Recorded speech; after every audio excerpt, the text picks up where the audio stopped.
अगर सत्य के मार्ग में चलना है तो कदम रखते ही दो परिस्थितियां आती हैं, प्रायः सत्संग में वर्णन किया जाता है। या तो इतनी अनुकूलता माया फेंक देगी कि आपका मार्ग रुक जाए, या प्रतिकूलता फेंक देगी। आपको किसी भी स्थिति में भयभीत नहीं होना, कदम आगे बढ़ाते रहो, ये सब प्रतिकूलताएं अनुकूलता के रूप में बदल जाएंगी। परमार्थ के पथिक का हर सूल फूल बन जाता है। हमारा निश्चय दृढ़ हो, हमारी भावना दृढ़ हो, उसमें हिलना नहीं।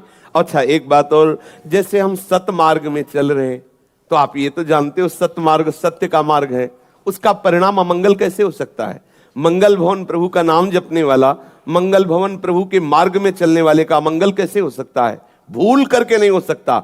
अगर अमंगल हो रहा है तो जो अमंगल हमारा जमा था उसको कुछ कम करके नष्ट किया जा रहा है। एक बार हमने सुनाया था कि एक बाल्यावस्था से भजन परायण थे ब्रह्म ऋषि, तो वो यौवन अवस्था को प्राप्त हो गए थे, शालिग्राम साथ रखते और विरक्त होकर भजन करते। एक दिन वो गंगा किनारे शालिग्राम सेवा के लिए स्नान किया और बैठे ही थे कि 90 लोग आकर के भाला लिए, लाठी लिए, मारो मारो मारो। उनका जीवन हो गया, कभी किसी को कुछ कहा नहीं, ये लोग क्यों मार रहे हैं? और बहुत भजनानंदी थे। उन लोगों ने घेर ही लिया तो उन्होंने कहा देखो तुम 90 हो, मार तो दोगे ही, हमें 2 मिनट का समय दो।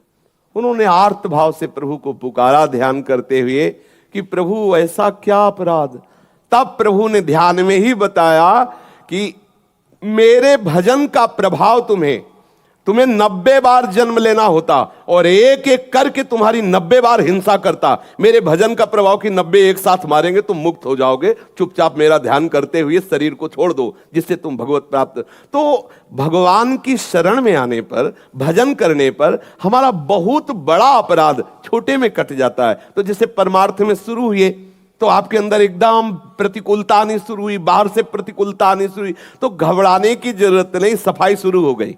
जब तक हम सोहनी नहीं लगाते तब तक कूड़ा नहीं दिखाई देता, और जहां सोहनी लगानी शुरू की तो कूड़ा दिखाई देने लगा। ये नाम जप करना, ठाकुर सेवा करना, साधु संग करना, ये हृदय में सोहनी लगाना है। अब जन्म जन्मांतरों के पाप भरे हुए हैं तो प्रभु कृपा करके उनको निपटाते रहते हैं। तो घबराना नहीं कि जब से सत्संग सुना, जब से नाम जप शुरू किया तो विपत्तियां आना शुरू हो गई।